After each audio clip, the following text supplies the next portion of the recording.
Basically O level में आप इस चैप्टर को रेट ऑफ रिएक्शन के नाम से पढ़ के आए हो। आपको ये पता है कि ग्राफ्स क्या शो करते हैं। ग्राफ हमने डिस्कस भी किया है। As the reaction proceeds, the gradient of a graph जो है वो डिक्रीज हो रहा होता है, राइट। वो डिक्रीज क्यों होता है? क्योंकि रिएक्टेंट जो है वो कंज्यूम होते जाते हैं, तो concentration of a reactant decrease होती जाती है। और जैसे ही concentration of a reactant decrease होती जाएगी तो rate of a reaction decrease होता है एज ए रिएक्शन प्रोसीड्स। अब यहाँ पे वो क्वेश्चन में हमें वाई एक्सिस पे दिया हुआ है volume of oxygen form with respect to time. तो ऑब्वियसली कोई दो रिएक्शंस हैं, उनका ग्राफ दिया हुआ है। कह रहा है in diagram one curve X was obtained by observing the decomposition of 100 centimetre cube of 1 molar hydrogen peroxide catalysed by manganese 4 oxide. ठीक है, पहले कर्व एक्स के लिए जो हाइड्रोजन पेरोक्साइड डिकम्पोज हो रही है उसका वॉल्यूम और कंसंट्रेशन दिया हुआ है। Which alteration to the original experiment condition would produce curve y? तो कर्व y किस तरह से प्रोड्यूस्ड होगा? देखो ये क्वेश्चन अगर तुम लोगों को याद हो, ये क्वेश्चन ओ लेवल में भी आ चुका हुआ है। एग्जैक्टली यही क्वेश्चन जो है वो एएस में भी देता है। तो इस बार थोड़ा सा ट्राई करना कि तुम्हें समझ आए कि क्वेश्चन है क्या। जो अगर मैं ग्रेडियंट देखूं तो हमारा जो ग्रेडियंट है कर्व एक्स का वो ज्यादा है, तो हम ये कह सकते हैं कि rate of a reaction curve x का ज्यादा है, कर्व वाई का रेट ऑफ अ रिएक्शन कम है क्योंकि उसका ग्रेडियंट जो है वो लेस स्टीप है। This is less steep, right.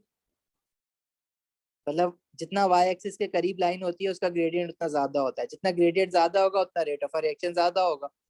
तो एक्स का रेट ऑफ अ रिएक्शन ज्यादा है। वो कह रहा है कि ऐसा क्या करा एक्स के अंदर के कर्व वाई प्रोड्यूस्ड हो रहा है।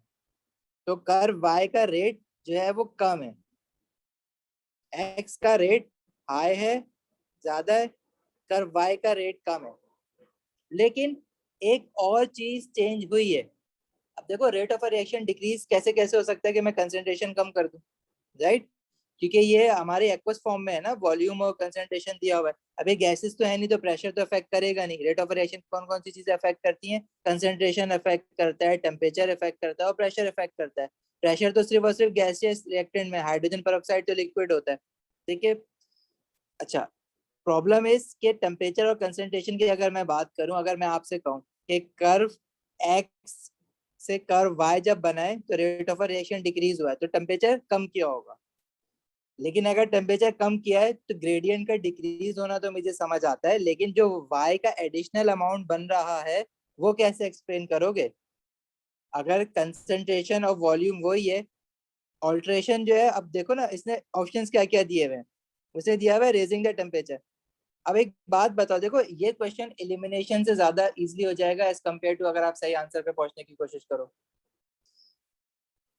बात चेक करनी है, कर्व एक्स से कर्व वाई जा रहा है, कर्व एक्स का रेट ज्यादा है और कर्व वाई का जो रेट है वो कम है।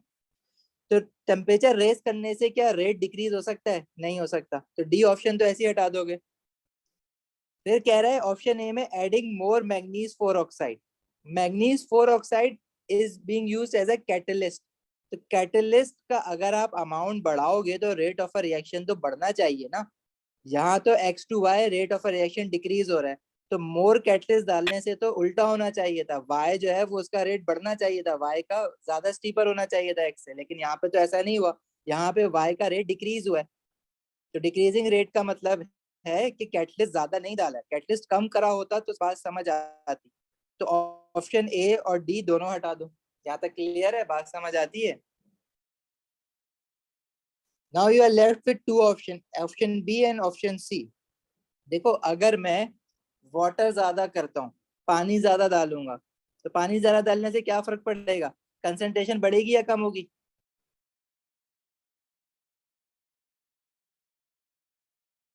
जवाब दे रहे हो कोई?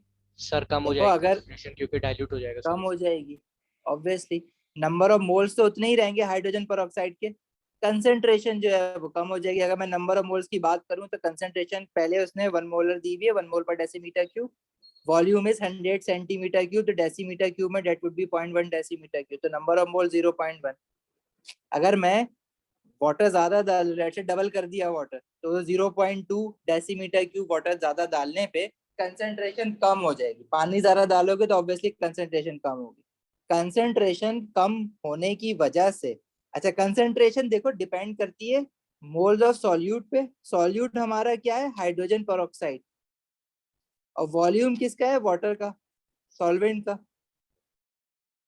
तो सॉल्यूट के मोल्स तो उतने ही है ना, बस आपने पानी ज्यादा डाल दिया, तो अल्टीमेट जो प्रोडक्ट बनेगा जब H2O2 हाइड्रोजन पेरोक्साइड जब सारा का सारा डिकम्पोज हो जाएगा in order to produce hydrogen and oxygen, तो जो हमारा final amount of volume of oxygen बनेगा वो तो उतना ही रहना चाहिए ना, पानी ज्यादा डाला है, पानी थोड़ी डिकम्पोज हो रहा है, H2O2 तो अभी भी उतना ही है जितना पहले था, डिकम्पोज तो H2O2 ने होना है, तो H2O2 के मोल्स जो हैं वो पहले भी जितने थे अभी भी उतने हैं, क्योंकि आपने सिर्फ पानी डाला है, H2O2 थोड़ी डाला है। तो चलो ये बात तो समझ आ गई कि पानी डालने से कंसंट्रेशन कम हो गई, कंसंट्रेशन कम होने की वजह से चांसेस ऑफ इफेक्टिव कोलिजन कम हो गया, समझ आ गई, रेट कम हो गया। लेकिन वाई में देखो एक मसला और है, रेट तो कम हो गया लेकिन जो वाई में वॉल्यूम ऑफ ऑक्सीजन ज्यादा प्रोड्यूस हो रहा है वो कैसे एक्सप्लेन करोगे, नंबर ऑफ मोल्स तो वही रहेंगे हाइड्रोजन पर ऑक्साइड के। तो adding water will surely decrease the rate of a reaction, but it cannot explain why the volume of oxygen produced is higher as compared to experiment X. समझ आई बात? Adding water also is not an option. देखो पहले तो ये 3 point बता दो कि ये 3 पॉइंट गलत हैं, तो हम we are left with just one option, that is B. D समझना एक अलग साइंस है, ए सी डी क्यों गलत है ये सबको समझ आ गया है।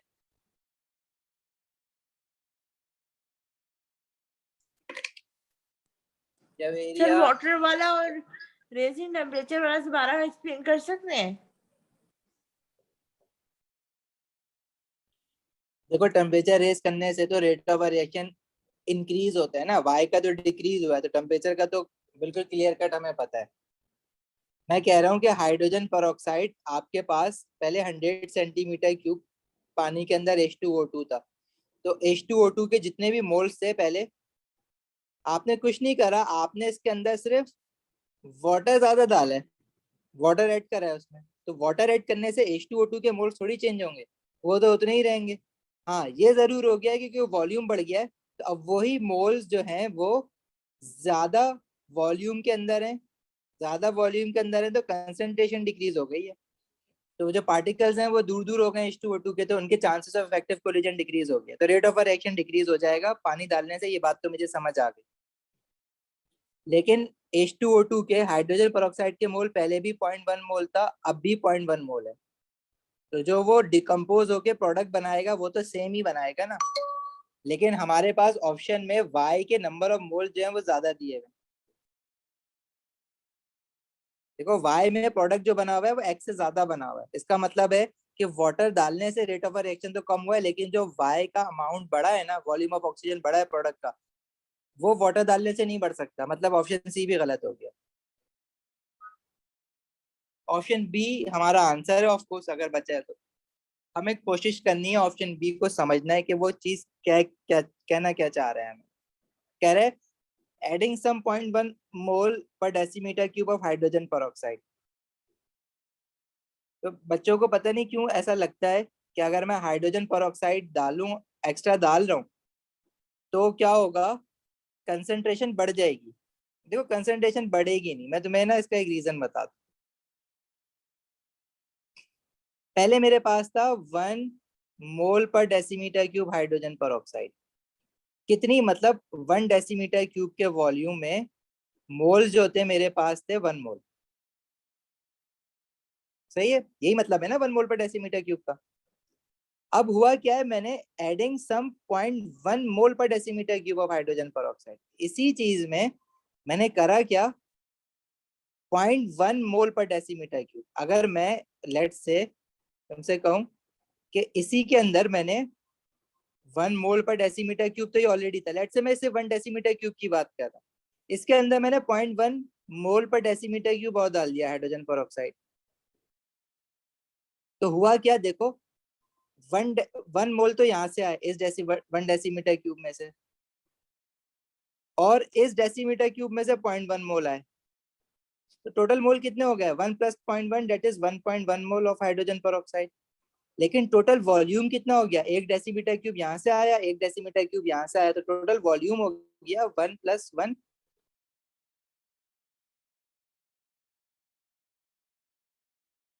That is 2 decimetre cube. अब एक बात बताओ, 1.1 मोल जो है वो 2 डेसीमीटर क्यूब में, पहले 1 मोल 1 डेसीमीटर क्यूब में था। नाउ इसकी न्यू कंसेंट्रेशन क्या हो जाएगी? We have 1.1 mole in 2 decimetre cube solution. तो इसकी जरा कंसेंट्रेशन तो निकाल के बताओ कितनी आ रही है, कैलकुलेटर यूज करो।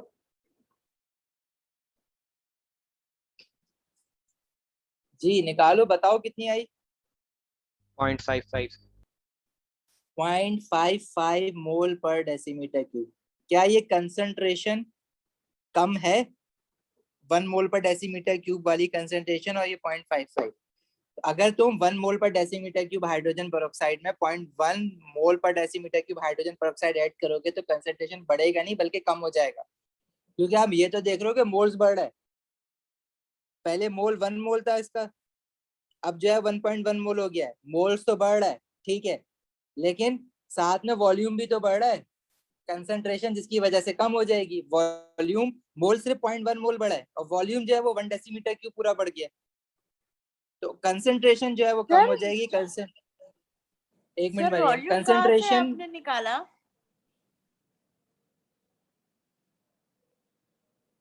एक मिनट मरियम मैं बताता हूँ। देखो वॉल्यूम हमारा, जब हमने 1 मोल पर डेसीमीटर क्यूब के अंदर 0.1 मोल पर डेसीमीटर क्यूब हाइड्रोजन पेरोक्साइड डाला,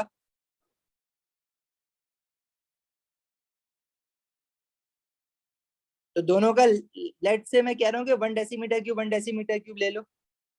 इसके 1 डेसीमीटर क्यूब में कितने मोल्स आए? 1 मोल पहले से जो थे। फिर आपने 1 डेसीमीटर क्यूब और सोल्यूशन लिया, लेकिन उस वक्त उसके मोल्स कितना है? 0.1 मोल, क्योंकि उसके 1 डेसीमीटर क्यूब में 0.1 मोल है। इसको मिक्स कर दो तो वॉल्यूम कितना हो जाएगा? 2 डेसीमीटर क्यूब, और नंबर ऑफ मोल्स कितने हो जाएंगे? 1 + 0.1 1.1। इससे हमने कंसंट्रेशन निकाली तो ये आ रही है 0.55। जब ये अकेला था तो कंसंट्रेशन 1 थी, अब 0.55 हो गई है 0.1 मोल पर डेसीमीटर क्यूब ऐड करने पे, तो कंसंट्रेशन तो कम हो रही है ना। बेशक नंबर ऑफ मोल्स बढ़ रहे हैं लेकिन कंसंट्रेशन कम हो रही है, क्योंकि हम वॉल्यूम को कंसीडर करना ही भूल जाते हैं कि वॉल्यूम भी तो बढ़ रहा है साथ में। तो कंसंट्रेशन कम होना, इट कैन एक्सप्लेन के रेट ऑफ अ रिएक्शन कम होगा। अगर इसकी कंसंट्रेशन हमारे पास 1 मोल पर डेसीमीटर क्यूब है और इसकी हो गई है 0.55 मोल पर डेसीमीटर क्यूब, तो yes rate of a reaction कम होगा, वाई का कर्व लेस स्टीप होगा, ये बात समझ आ गई। वाई ज्यादा क्यों बन रहा है? ज्यादा इसलिए बन रहा है कि पहले जो थे वो सिर्फ 1 मोल थे, अब कितने मोल है? 1.1 मोल है, तो अमाउंट ऑफ प्रोडक्ट ज्यादा बनेगा ना, जिस एक्सपीरियंस के वाई इसलिए ज्यादा बन रहा है। तो बी इज द आंसर।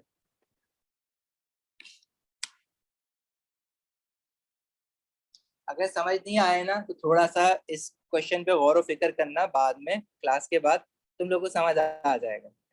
नहीं तो elimination method is best in this के ए सी डी तो क्लियर कट गलत है, तो we are left with B. Otherwise कोई इतनी बहुत ज्यादा रॉकेट साइंस नहीं है, इससे मुश्किल चीजें पीछे करके आ चुके वो।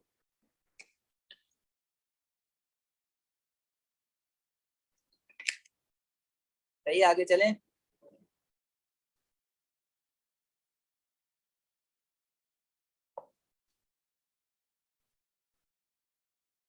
तो छोटी मोटी चीज, अगर कोई कॉन्सेप्ट में अभी भी फ्लॉ है इसमें तो पूछ लो। राहिम कुछ पूछ रहे हो? नहीं सर। अच्छा जी, अब आसान आसान क्वेश्चन ही है सारे इसमें, यही एक थोड़ा सा टेढ़ा क्वेश्चन था। The diagram represents for a given temperature the Boltzmann distribution of the kinetic energies of the molecules in a mixture of two gases. तुम लोगों को पता है कि Boltzmann distribution कर्व क्या शो कर रहा होता है? The activation energy EA is marked. The dotted curve below shows the Boltzmann distribution for the same reaction at a higher temperature. Higher temperature पे हमारी बात हो चुकी हुई है कि जब भी हम टेम्परेचर बढ़ाते हैं तो कर्व जो है वो फॉरवर्ड शिफ्ट हो जाता है और डाउनवर्ड हो जाता है, लेकिन एक्टिवेशन एनर्जी अपनी जगह पे ही रहती है। तो I think very simple question कि कर्व आगे शिफ्ट हो जाएगा और नीचे हो जाएगा, तो जो डॉटेड लाइन दी हुई है वो कर्व का बताना है कि शिफ्ट कहाँ पे होगा। सही है। अच्छा, और कह रहा है on this diagram H represent the activation energy. Activation energy जहां है वहीं पे ही रहेगी, उसने चेंज नहीं होना है, उसने शिफ्ट नहीं होना है। कर्व आगे शिफ्ट होगा नीचे हो जाएगा, तो उससे मुझे सी और बी दोनों ऑप्शन मिल रहे हैं, लेकिन बी के अंदर उसने एक्टिवेशन एनर्जी पीछे कर दी, एक्टिवेशन एनर्जी सिर्फ और सिर्फ अफेक्ट होगी when the catalyst is used. Catalyst change करो या कैटलिस्ट यूज करो, उसी केस में सिर्फ एक्टिवेशन एनर्जी कम या ज्यादा हो सकती है, वरना एक्टिवेशन एनर्जी रिएक्शन की अपनी जगह पर ही रहती है। इंक्रीजिंग और decreasing temperature does not effect the activation energy. ठीक है,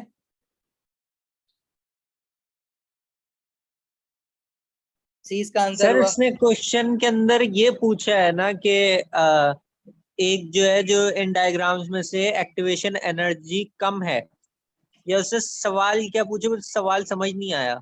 उसने क्वेश्चन में पूछा है कि ये बोल्ट्जमैन डिस्ट्रीब्यूशन कर्व दिया हुआ है किसी गैस का, ठीक है, gas molecules have randomly distributed energies, उसका कर्व दिया हुआ है। बोल रहा है अगर इसी गैस का हम टेम्परेचर इंक्रीज करें तो इस कर्व की शेप पे क्या फर्क पड़ेगा। टेम्परेचर इंक्रीज करने से कर्व आगे चला जाता है, नीचे चला जाता है, और डिक्रीज करने से हमने देखा है कि कर्व ऐसा हो जाता है। जो ब्लू वाला जो है वो डिक्रीजिंग टेम्परेचर है, रेड वाला इंक्रीजिंग टेम्परेचर है। तो ये पूछा था इसने नया कर्व का शेप कैसा हो जाएगा। The dotted curve below Okay. shows the Boltzmann distribution for same reaction at a higher temperature.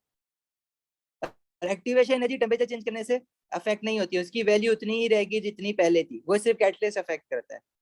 तो बी और सी में कर्व का शेप तो सही है, लेकिन बी के अंदर उसने एक्टिवेशन एनर्जी पीछे शिफ्ट कर दी है। एच कह रहा है एच से एक्टिवेशन एनर्जी शो कर रहा है, नई वाली एक्टिवेशन एनर्जी ने वहीं रहना है जहां पहले थी, मतलब लाइक दिस। Got it? जी सर।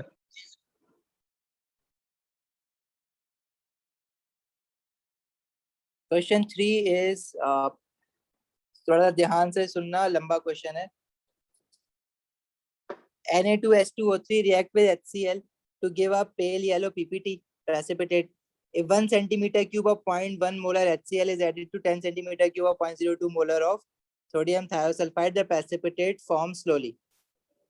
अच्छा जी, देखो तुम्हें HCl की कंसेंट्रेशन ऑफ वॉल्यूम दिया हुआ है और सोडियम थायोसल्फाइड का कंसेंट्रेशन ऑफ वॉल्यूम दिया हुआ है, Na2H2O3, so that is sodium thiosulfide.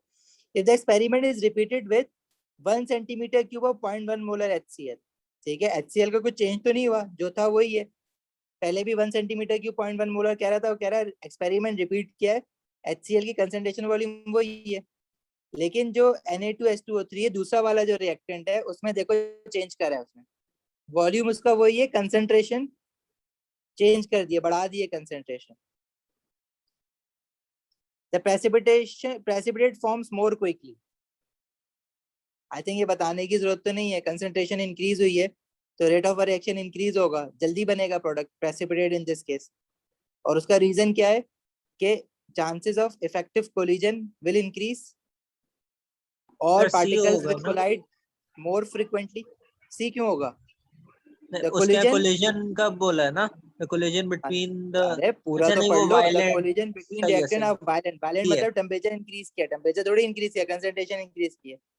The reactant particle collide more frequently. The chances of effective collision increases. Chances का word use हुआ हो या frequency का frequently का word use हुआ हो या कभी कभार उसने probability का word भी use किया, these are all same, एक ही मतलब है सबका।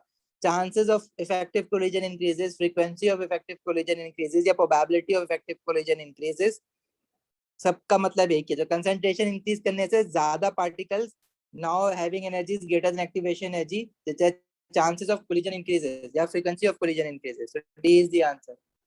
Correct. प्रॉब्लम पूछना है? मरियम समझ आई बात? नहीं सर, क्या आप दोबारा एक्सप्लेन कर सकते हैं? मरियम क्वेश्चन पढ़ा है आपने? नहीं सर, पढ़ रही हूँ अभी। पढ़ रही हो ना अभी, तो पढ़ोगी तो समझ आएगा ना। ओके। क्वेश्चन 4 पढ़ो, बाकी लोग इतने जल्दी।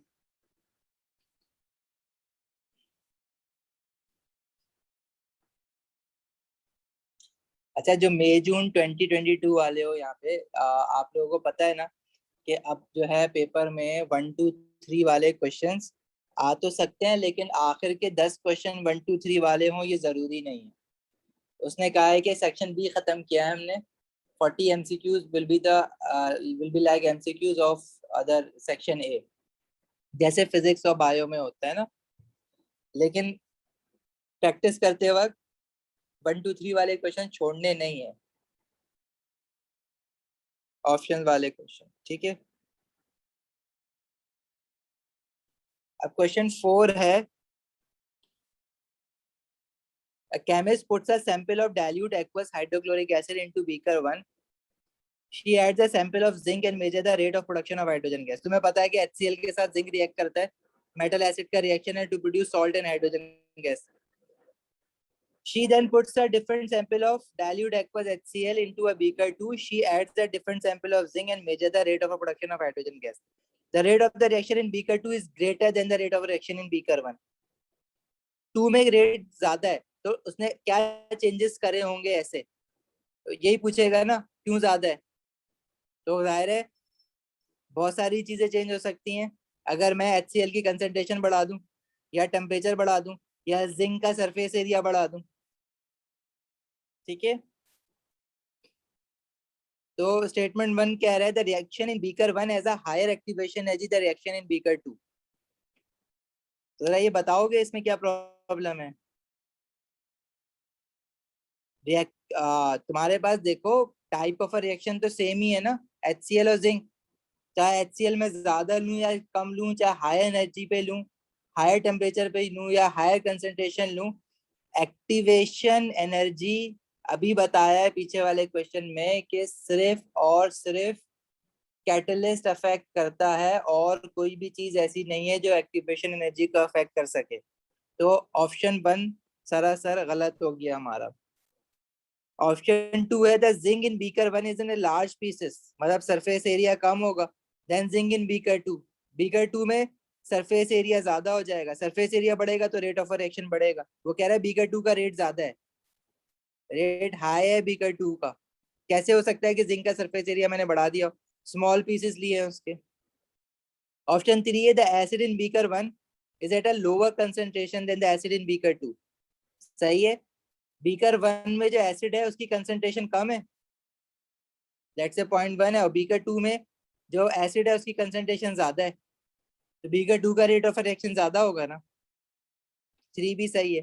तो 2 एंड 3 जब हमारे सही होते हैं तो हमारा ऑप्शन होता है सी. ठीक है, वो की जो है वो तुम लोगों को ऊपर दी हुई है इसमें. 1 2 3 ऑल आर करेक्ट, तो ए होता है.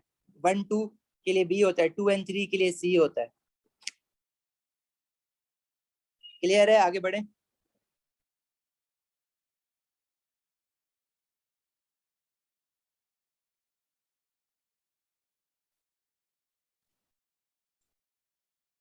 क्वेश्चन 5 है which statement correctly describe the effect of a rise in temperature on a gas phase reaction. Gas phase reaction मतलब जो आपके रिएक्टेंट्स हैं वो गैसियस स्टेट में, और कोई मतलब नहीं है इस बात का. ठीक है, टेम्परेचर इंक्रीज करने से तुम्हें पता है कि क्या क्या होगा. Particles having energies greater than activation energy will increase, मतलब number of particles with energies greater than activation energies will increase. Boltzmann distribution curve तुम्हें पता है उसका शेप कैसा हो जाएगा, उसकी वजह से रेट ऑफ रिएक्शन इंक्रीज हो जाएगा. तो स्टेटमेंट 1 कह रहा है more particles now have energies greater than the activation energy. Very correct, यही तो पढ़ा था ना हम लोगों ने कि now greater number of particle will have energies greater than the activation energy. Boltzmann distribution curve में यही था ना, टेम्परेचर इंक्रीज करने से ये हो रहा है. एक्टिवेशन एनर्जी तो अपनी जगह पर ही है, but now greater number of particles have energies greater than activation energy, so chances of effective collision will increase. अच्छा, 2 में कह रहे थे energy distribution profile changes with more particles having the most probable energy. इसका मतलब समझ आया. Most probable energy क्या थी, जहां पे पीक बन रही है, मतलब ज्यादातर पार्टिकल्स के पास जो एनर्जी थी वो ये वाली थी जहां पे पीक बन रही है. अरे माइक खुला हुआ है आपका. सर मैंने पूछना था कि ये जो 1 2 3 वाले क्वेश्चन से ये आएंगे, लेकिन हम लोगों को ए और बी और सी से बी और सी और डी से आंसर देना होता है, तो फिर ये 1 2 3 वाले क्वेश्चंस को कैसे आंसर करेंगे.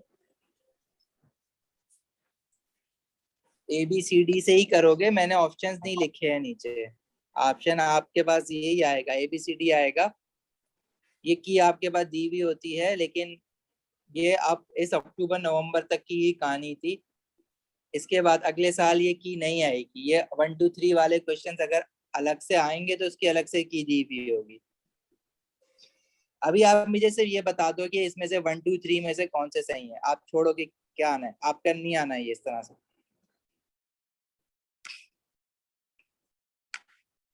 सर 1 और 3 सही है। 1 और 3 तो ऑप्शन में ही नहीं होता। चलो खैर छोड़ो ऑप्शन को, ऑप्शन में होता ही नहीं है 1 एंड 3 अकेला। 3 कह रहा है the activation energy of the reaction is decrease. देखो जब तक मैं कैटलिस्ट यूज नहीं करूंगा एक्टिवेशन एनर्जी चेंज नहीं होगी।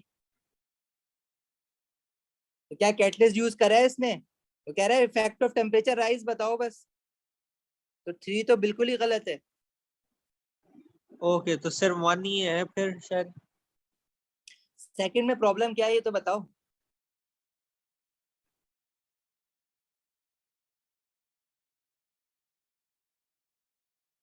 सर सेकंड वाला समझ ही नहीं आया, मोस्ट पोर्टेबल एनर्जी से क्या इसका मतलब है?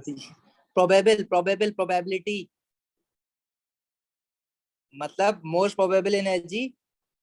अच्छा, मोस्ट प्रोबेबल एनर्जी इज के जब देखो आपने वही वाले टेम्परेचर देखा। पार्टिकल्स जो कि जिनकी एक्टिवेशन एनर्जी ज्यादा होती है ना, मतलब नहीं ज्यादा। नहीं नहीं, मैक्सिमम एनर्जी जितने पार्टिकल्स की है ना, ये देखो एक्स एक्सिस पे क्या बनाते थे एनर्जी, वाई एक्सिस पे क्या था नंबर ऑफ पार्टिकल्स।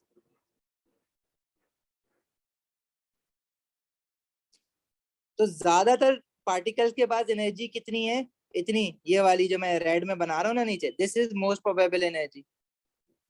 मतलब लेट से अगर ये मैं कह रहा हूँ कि 2 जूल्स की एनर्जी है, तो larger number of particles have energies equals to 2 joule, जिसको हमने क्या बोला था, मॉडल एनर्जी।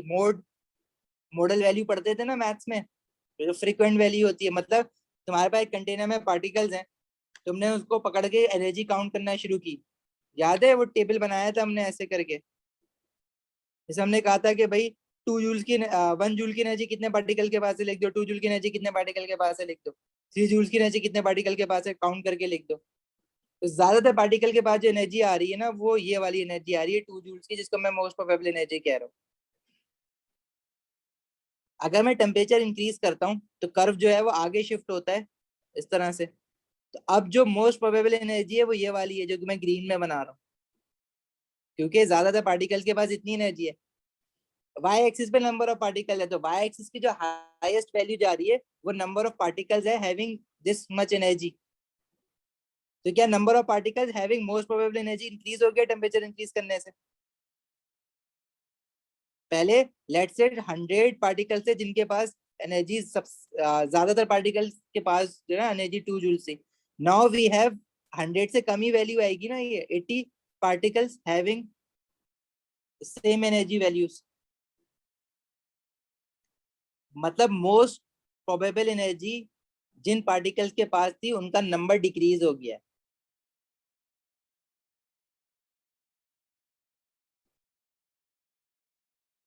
अब स्टेटमेंट को पढ़ो। तो 2 भी गलत होगा। हाँ, वो कह रहे हैं ना energy distribution profile changes with more particles having most probable energy. Now वो मोर तो नहीं हुए, वो तो लेस हो गए। Less particles have most probable energy, पहले मोर थे, तो इसलिए 2 गलत हो गया। देखो इसको सिंपल अगर समझना है ना, अगर मैं तुमसे वो क्यूमुलेटिव फ्रीक्वेंसी कर्व मैथ्स में पढ़ते थे ना, मैं बोलूंगा मॉडल वैल्यू कहाँ है, मोड कहाँ पे आ रहा है, तुम बोलोगे पीक पे जो है ना ये मॉडल वैल्यू है। तो मॉडल वैल्यू जो है वो तुम्हारी क्या कहते हैं, दिस इज 100 पार्टिकल्स की एनर्जी, दिस इज 80 पार्टिकल्स की एनर्जी। तो जो सैंपल साइज है वो डिक्रीज हो रहा है ना तुम्हारा। मतलब now particles having higher energies, मतलब एक ऐसी एनर्जी की वैल्यू जो ज्यादातर पार्टिकल्स के पास है। पहले वो 100 पार्टिकल्स के पास एनर्जी थी एक वैल्यू की, 100 पार्टिकल्स के पास सिर्फ 2 जूल थी, जो सबसे ज्यादा पार्टिकल्स थे। अब जो है वो पार्टिकल्स का अमाउंट कम हो गया है। तो most probable value is the value जो ज्यादातर पार्टिकल्स के पास होती है। पहले ज्यादातर पार्टिकल के पास एनर्जी जो होती है वो 2 जूल्स की थी। अब जो ज्यादातर पार्टिकल्स हैं उनके पास एनर्जी की वैल्यू तो बेशक बढ़ गई है, लेकिन वो काउंटिंग में कम हो गए हैं। पहले 100 पार्टिकल्स थे जिनके पास मोस्ट प्रोबेबल एनर्जी थी, अब वो 80 पार्टिकल्स हैं जिनके पास मोस्ट प्रोबेबल एनर्जी है। तो वो कह रहा है कि with more particles having the most probable energy, more तो नहीं हुए, वो तो लेस हो गए टेम्परेचर बढ़ाने से। हाँ, अगर आप टेम्परेचर कम करोगे तो ये बात उल्टी हो जाएगी, मतलब फिर more particle have the most probable energy. तो 2 इज रॉन्ग। जवेरिया बात समझ आई? जवेरिया, ऑन, एमन, इमाद, मुर्तुजा, मरियम। मरियम प्रोबेबल, तो इसका ये मतलब हुआ कि जो प्रोबेबल एनर्जी है वो एक्टिवेशन एनर्जी से कम होती है। yes, of course, most probable energy is always less than activation energy. Remember the distribution curve we draw? तो मोस्ट प्रोबेबल देखो y एक्सिस पे होती है तुम्हारी नंबर ऑफ पार्टिकल्स, कितने पार्टिकल्स हैं। आई थिंक तुम लोग ना ये कर्व हमने जब बनाया था तो हम लोगों ने क्या बात की थी कि मेरे पास एक कंटेनर है, इसके अंदर बहुत सारे पार्टिकल्स हैं। मैंने अब क्या करा, मैंने ना जैसे मैथ्स में ग्राफ बनाते थे, मैंने बोला कि भाई मैं ना देखूंगा कि एनर्जी कितने, कौन कौन से पार्टिकल के पास कौन कौन सी एनर्जी की वैल्यू है। मैंने काउंटिंग शुरू कर दी, मैंने पार्टिकल पकड़ा एक, मैंने देखा भाई 0 जूल्स की एनर्जी कितने पार्टिकल्स के पास है, तो कोई भी नहीं मिला। फिर मैंने देखा कि 1 जूल की एनर्जी कितने पार्टिकल के पास है, लेट से वो मुझे 20 मिले। फिर मैंने ढूंढा 2 जूल्स की एनर्जी कितने पार्टिकल के पास है, लेट से वो मुझे 80 मिले। फिर मैंने देखा 3 जूल्स की एनर्जी कितने पार्टिकल के पास है, लेट से मुझे वो 60 मिले। फिर मैंने देखा 4 जूल्स की एनर्जी कितने पार्टिकल के पास है, वो मुझे 40 मिले। 5 जूल्स की एनर्जी कितने पार्टिकल के पास है, वो मुझे 30 मिले। तो ज्यादातर पार्टिकल के पास कौन सी एनर्जी है, 2 जूल की एनर्जी है। दिस 80 ना ये पीक पे आएगा, ये यहाँ पे आएगा, क्योंकि वाई एक्सिस पे नंबर ऑफ पार्टिकल्स प्लॉट करें और वो एनर्जी की वैल्यू 2 जूल्स आ रही है मेरी। तो this is the most probable energy, इसको कहेंगे most probable energy. Most probable मतलब ज्यादातर पार्टिकल्स के पास जो एनर्जी है उसकी वैल्यू क्या है, और एक्टिवेशन एनर्जी क्या है कि वो एनर्जी जिस पे रिएक्शन हो जाए, मतलब those particles having energies greater than activation energy will undergo a chemical reaction. But all these particle, ये जो 80 पार्टिकल्स है ना having energies of 2 joules, they will not undergo a chemical reaction because their energy is less than activation energy. However, if you use a catalyst or activation energy तुम कम करके यहाँ तक ले आओ, 2 जूल से कम ले आओ, तो हाँ these all 80 particles will undergo a chemical reaction because now they will have effective collision, चाहे successful collision। डिपेंड करता है कि कैटलिस्ट कितना पीछे तक लाता है एक्टिवेशन एनर्जी को। But in a chemical reaction usually जो मोस्ट प्रोबेबल एनर्जी होती है that is always less than the activation energy. वरना जो केमिकल रिएक्शन फिर वो स्पॉन्टेनियस कहलाता है, मतलब खुद ही होता रहेगा वो रिएक्शन, वो रुकेगा ही नहीं स्टेट। बट यू नो कि कोई भी केमिकल रिएक्शन करवाने के लिए you have to do something in order to provide activation energy. तो इट मींस के एक्टिवेशन एनर्जी सिर्फ कुछ पार्टिकल्स के पास होती है, तो तभी उनके कोलाइड करने के चांसेस इतना कम होते हैं कि वो रिएक्शन खुद ही नहीं हो रहा होता। You have to supply some activation energy. सही है। कौन पूछ रहा था? Javeria, got it.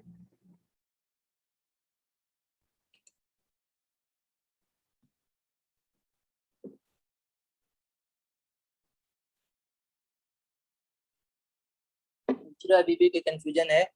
एमन, जवेरिया।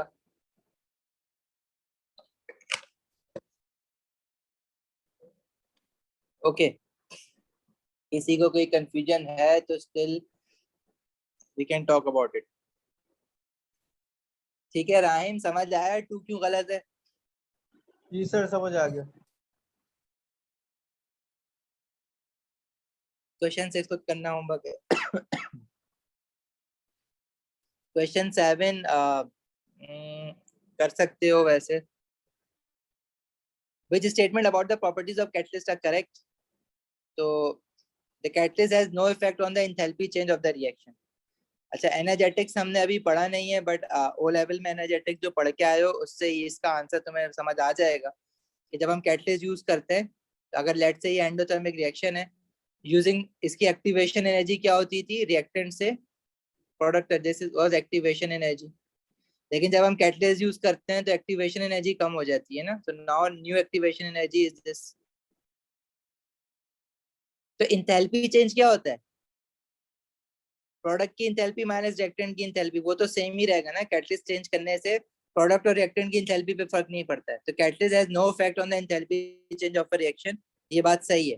कैटलिस्ट का इंथैल्पी चेंज नहीं करता है ना, वो रेट ऑफ रिएक्शन चेंज करता है। The catalyst increases the rate of the reverse reaction. तो कैटलिस्ट, हाँ कैटलिस्ट का काम क्या होता है, रेट को फास्ट करना या स्लो, फास्ट करना ही हम लोग लेते हैं कैटलिस्ट को। स्लो करने वाला कैटलिस्ट को इनहिबिटर कहते हैं, लेकिन वो यहाँ पे यूज नहीं होगा, बायो वाले पढ़ते हैं। तो कैटलिस्ट जो है वो रेट ऑफ रिएक्शन इंक्रीज करता है, वो फॉरवर्ड भी करेगा बैकवर्ड भी करेगा, ये भी सही है। The catalyst increases the average kinetic energy of the reactant particle, ऐसा कुछ नहीं कर रहा कैटलिस्ट। एवरेज काइनेटिक एनर्जी अगर पार्टिकल्स की इंक्रीज करनी है तो एक ही फैक्टर है जो वो इंक्रीज करता है, वो टेम्परेचर है। टेम्परेचर इंक्रीज करोगे तो पार्टिकल्स की एनर्जी जो है वो इंक्रीज होगी, ठीक है। कैटलिस्ट का काम नहीं, कैटलिस्ट सिर्फ एक्टिवेशन एनर्जी को कम ज्यादा करता है, through which it can affect the rate of a reaction.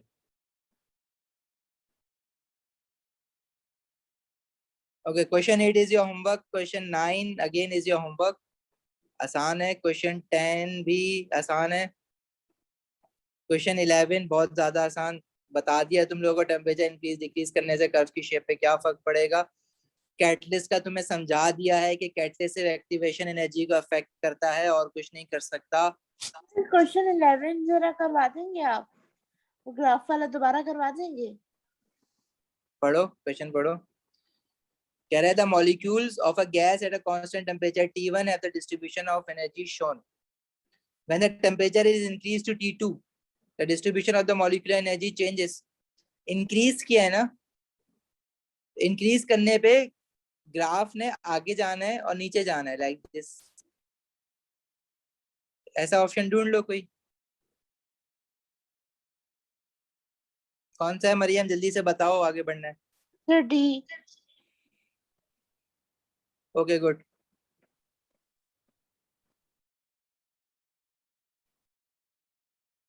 हाँ, क्वेश्चन 17 का जरा देखो, एक चीज तुम लोगों को बताई थी, increasing the temperature by 10 degree. इस क्वेश्चन में इसका कोई ताल्लुक नहीं है, बट याद रखना, तुम लोग भूल जाते हो। Increasing the temperature by 10 degree Celsius रफली doubles the rate of a reaction, ठीक है। 2 टाइम्स हो जाएगा when temperature is increase by 10 degree Celsius. इसका आंसर बताओ कि जल्दी से।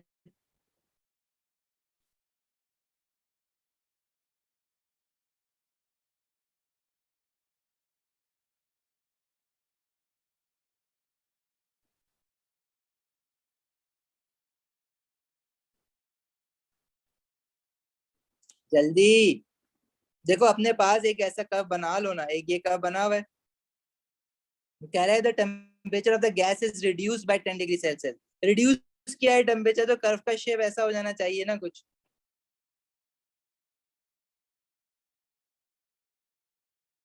तो एक्स एनर्जी जितने पार्टिकल्स के पास थी पहले, वो इतने नंबर ऑफ पार्टिकल्स थे। Now particles having energy x would be this much. तो वो पहले कम थे, अब ज्यादा हो गए ना। एक्स पहले देखो वाई एक्सिस पे यहाँ पे रुक रहा है नीचे, अब जो है एक्स एनर्जी जितने पार्टिकल के पास है वो यहाँ पे आ रहे हैं, तो ये हायर हो गए ना। Particles having energies X are higher in number when the temperature is decrease.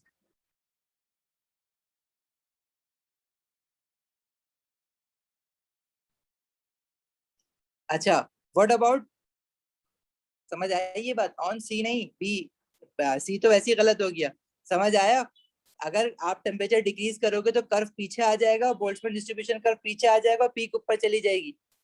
देखो ये याद कर लो ना, अगर ये मैंने किसी एक पर्टिकुलर टेम्परेचर पे बोल्ट्जमैन डिस्ट्रीब्यूशन कर्व बनाया है, अगर टेम्परेचर में डिक्रीज करूंगा तो कर्व का शेप ऐसा हो जाएगा, और अगर इंक्रीज करूंगा तो कर्व का शेप ऐसा हो जाएगा। लेट्स से ये मेरा टेम्परेचर T है, ये रेड वाला T1 है और ब्लू वाला T2 है। तो T2 is higher than temperature T and T1 is lower than temperature T. अभी हम बात कर रहे हैं टेम्परेचर लोअर किया है उसने, this is T1 and let's say this is T. Temperature low करने पे देखो मैं इसी पे बना देता हूँ ना, तुम लोगों को आसान हो जाएगा. ये ऊपर गया कर्व और यहाँ से नीचे आ जाएगा. तो मॉलिक्यूलर एनर्जी X पहले जितने पार्टिकल्स के पास थी वो आ रहे थे इतने. अब ये वैल्यू यहाँ पे जो भी वैल्यू आ रही है, लेट्स से मैं इसको y या कोई और नंबर दे दो, a कह दो. नाउ एनर्जी X अब कितने पार्टिकल्स के पास है? अब ये लाइन जो है ऊपर वाले कर्व पे जाके रुकेगी ना. तो ये लेट्स से ये a डैश है, a डैश ज्यादा है ना a से, हायर है. अब एनर्जी y को अगर देखो तो एनर्जी y जो थी पहले कितने पार्टिकल्स के पास थी, यहाँ पे आ रही थी वैल्यू, तब ये वाली वैल्यू थी. अब जो है एनर्जी y अब रेड वाले कर्व पे वो यहीं पे रुक जाएगी ना, y एक्सिस की वैल्यू, तो वो लोअर हो गई है, लोअर लोअर. और एनर्जी z पहले कितने पार्टिकल्स के पास थी, ब्लैक वाले कर्व पे वो यहाँ रुक रहे थे, अब जो है वो नीचे रुक जाएगा, यहाँ पे रुक जाएगा कहीं, तो z भी लोअर हो गया. मतलब particles having energy z are smaller in number, lower in number. तो एक पूछा था what happens to the values of n, मतलब number of particles having energies x y z, उन पे क्या फर्क पड़ेगा जब टेम्परेचर डिक्रीज करोगे. तो ये रटने की जरूरत नहीं है. अब अगर वो x y z की वैल्यू चेंज कर देगा तो उसके हिसाब से फिर तुम कर्व बना के रफ सा शेप बना के देख सकते हो. अगर थोड़ा इसी कर्व, कंफ्यूज हुआ है सर, थोड़ा सा कंफ्यूज हुई हूँ, दोबारा एक्सप्लेन कर सकते हैं ये? कोई बात नहीं मरियम, लाइफ इज कंफ्यूजिंग. देखो अगर मैं तुम्हारा क्वेश्चन ही चेंज कर दूं, मैं बोलूं कि लो टेम्परेचर पे था ना, रिड्यूस किया था, अगर मैं कहूँ कि हाई टेम्परेचर है, एक्स वाई जी उसका वहीं पर है, एक्स वाई सी, और अगर टेम्परेचर उसने बढ़ाया है तुम्हारा, कर्व का शेप ऐसे होता है, आगे जाता है नीचे हो जाता है. तो एनर्जी एक्स अब जितने पार्टिकल के पास है वो इतने होंगे, वाई जितने पार्टिकल के पास है वो उतने होंगे, और जेड जितने पार्टिकल के पास है वो उतने होंगे. तो एक्स के number of particles having energies x वो लोअर हो गए, वाई भी लोअर हो गए, लेकिन जेड जो है वो हायर हो गए. पहले जेड यहाँ पे आ रहा था ब्लैक वाले कर्व पे, लेकिन ब्लू वाले कर्व पे ज्यादा नंबर पे आ रहा है. वाई पहले ब्लैक वाले कर्व पे देखो ऊपर तक जाएगा, यहाँ तक जाएगा, अब जो है वो नीचे रुक जाएगा.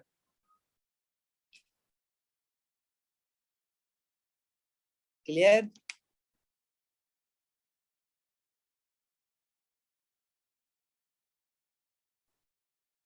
मरियम अब आपको बताओ आप कहाँ कंफ्यूज हो रहे हो. सर ये हायर और लोअर कैसे हुआ, मतलब कि मैं पूछना चाह रही हूँ कि ये जो ग्राफ है, ये आपने कौन सी, ये जो आपने ग्राफ रेड में बनाया हुआ है, ये समझ जी नहीं आ पा रहा मुझे. देखो उसने कहा है कि टेम्परेचर रिड्यूस्ड किया है, तो जब टेम्परेचर आप डिक्रीज करते हो तो बोल्ट्जमैन डिस्ट्रीब्यूशन कर्व जो है वो शिफ्ट हो जाता है इस तरह से, मतलब पीक जो है वो ऊपर चली जाती है, कर्व बैकवर्ड चला जाता है और पीक ऊपर चली जाती है, इस तरह से बनता है. ये तो आपको याद रखना है. कर्व का शेप बहुत बार बता भी दिया, आज भी बता दिया, ऑब्वियसली लेक्चर पढ़ते वक्त भी बहुत बार हमने किया था. ये तो आपको याद होना चाहिए कि लोअर टेम्परेचर पे कर्व का शेप ऐसा हो जाएगा, और हायर टेम्परेचर पे कर्व आगे चला जाता है. जैसे मैं ग्रीन में बना रहा हूँ ना, ये हायर टेम्परेचर पे होता है, ये याद रखना है आपको. अभी फिलहाल उसने कहा है कि टेम्परेचर रिड्यूस किया है, तो टेम्परेचर रिड्यूस किया है, तो अब मुझे बताओ ये जो एक्स की वैल्यू पहले आ रही थी जो उसने कब बना के ओके लिया सर, था, समझ आ गया. आ गया, वेरी हायर गुड. और आगे लोअर रहेगा, बी आंसर यस, है. एक्स हायर गया, वाई लोअर और जेड लोअर. चलें आगे. Yes sir. Question 18 very easy कर सकते हो, क्वेश्चन 19 जरा थोड़ा सा सोच के बता दो क्या करना है इसमें।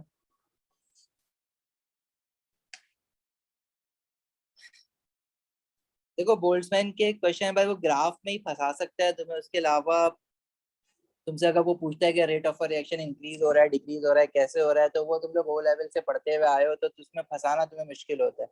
वो जो सबसे पहला वाला तुमने क्वेश्चन किया था ना, तो कोइंसिडेंटली वो क्वेश्चन ऐसा का ऐसा ही वो ओ लेवल में भी देता है, उसने एएस में भी वही क्वेश्चन उठा के दिया हुआ है। तो कभी कभार ऐसा भी होता है कि ओ लेवल का क्वेश्चन पूरा एएस में आ जाता है। बेसिकली वो क्वेश्चन एएस का था जो ओ लेवल में आया हुआ है। अच्छा, यहाँ पे कह रहा है कि the diagram shows the Boltzmann distribution of the molecular energies in 1 mole of a gas at 2 temperature T1 and T2. Okay अब मरियम एक बात बताओ, इसमें से T1 हायर है या T2 हायर है? T2 हायर है। यस T2 हायर है। ठीक है, अब स्टेटमेंट पढ़ लो और बता दो कौन सा सही है। The shaded area represent the proportion of molecule with energies between E1 and E2 at temperature T2. Proportion of molecules between E1 and E2 मतलब एरिया अंडर द ग्राफ निकालते हैं तो हमारे पास नंबर ऑफ मॉलिक्यूल्स या percentage of molecules आ जाता है having this much energy. तो ये बात इसने जो है वो बिल्कुल सही लिखी हुई है कि T2 के कर्व का एरिया अंडर द ग्राफ लिया है ना, T1 का तो नहीं शामिल किया हुआ उसने, उसमें T2 का लिया हुआ है। तो अगर मैं T2 का E1 से E2 तक एरिया अंडर द कर्व निकालूंगा तो this will give me the proportion of molecules with energies between E1 and E2। Proportion of molecule या परसेंटेज ऑफ मॉलिक्यूल ये वर्ड भी यूज करता है कभी कभार, तो एक ही बात है। तो फर्स्ट स्टेटमेंट बिल्कुल सही है। सेकंड स्टेटमेंट कह रहा है no particles have zero energy at higher temperature. तो जीरो एनर्जी कहाँ पे होगी? ओरिजिन पे होगी ना, 0 जूल्स। ये जरा थोड़ा सा तुम अगर गौर से देखो तो ये दोनों ग्राफ ओरिजिन से स्टार्ट हो रहे हैं, सही है। तो 0 जूल्स की एनर्जी मतलब ये जो कोऑर्डिनेट बना होगा दोनों कर्व का, तो 0,0 बना होगा ना, चाहे लोअर टेम्परेचर T1 है हाई टेम्परेचर T2 है। तो क्या कोई ऐसा पार्टिकल है जिसके पास 0 जूल्स की एनर्जी होगी? नहीं है, क्योंकि ग्राफ ओरिजिन से स्टार्ट हो रहा है। अगर ग्राफ यहाँ ऊपर से स्टार्ट हो रहा होता तो हम कहते हैं कि 0 जूल्स की एनर्जी भी कुछ पार्टिकल के पास है, लेकिन ऐसा पॉसिबल ही नहीं है ना। मतलब कोई पार्टिकल है जिसकी एनर्जी 0 जूल्स है, तो गैस में ऐसा होता नहीं है। तो हर पार्टिकल जो है they are in continuous random motion. तो when they are in random motion it means they must have some energies. 0 joules की एनर्जी तो हो नहीं सकती है उनके पास, या हो सकती है? नहीं हो सकती। तो no particles have zero energy at higher temperature, this means ये बात सही लिखी है, मतलब ऐसा कोई पार्टिकल नहीं है जिसके पास जीरो एनर्जी हो। This statement is correct. अच्छा T2 is at lower temperature than T1, ये बात तो गलत है ना, हमने तो कर्व का शेप देख के देख लिया T2 इज हायर टेम्परेचर। तो 1 एंड 2 करेक्ट, मतलब बी इसका आंसर होगा। सही है, की दी हुई होती है इसकी। क्या कह रहे हो मरियम? सर सेकंड वाला कैसे करेक्ट है? No particles have zero energy at higher temperature. At देखो यहाँ पे अगर कर्व देखो तो ये दोनों कहाँ से स्टार्ट हो रहे हैं? 0 ओरिजिन से स्टार्ट हो रहे हैं ना। ओरिजिन का कोऑर्डिनेट क्या होता है? ये एक्स एक्सिस की भी वैल्यू 0, वाई की भी वैल्यू 0। एक्स एक्सिस पे क्या है? एनर्जी है। वाई एक्सिस पे क्या है? नंबर ऑफ पार्टिकल्स है। तो दोनों टेम्परेचर पे 0 जूल्स, अगर मैं आपसे पूछूं कि बताओ वो नंबर ऑफ पार्टिकल बताओ जिनके पास 0 जूल्स की एनर्जी है, तो कितने पार्टिकल्स हैं ऐसे हैं जिनके पास 0 जूल्स की एनर्जी है? वाई पे क्या वैल्यू पड़ेगी उसकी? 0 number of particles have energy 0 joules at both the temperatures। मतलब ऐसा कोई पार्टिकल है जिसके पास 0 जूल की एनर्जी हो? नहीं है, क्योंकि 0,0 कोऑर्डिनेट बन रहा है ना, और ऐसा ही होता है हमेशा। मतलब कभी तुमने देखा कि मैंने बोल्ट्जमैन डिस्ट्रीब्यूशन कर्व जो है वो यहाँ से बना दिया, वाई एक्सिस पे ऊपर वैल्यू ले लियो? ओरिजिन से बना रहा हूँ ना, मतलब 0 जूल्स की एनर्जी किसी पार्टिकल के सर पास नहीं। समझ आ गया।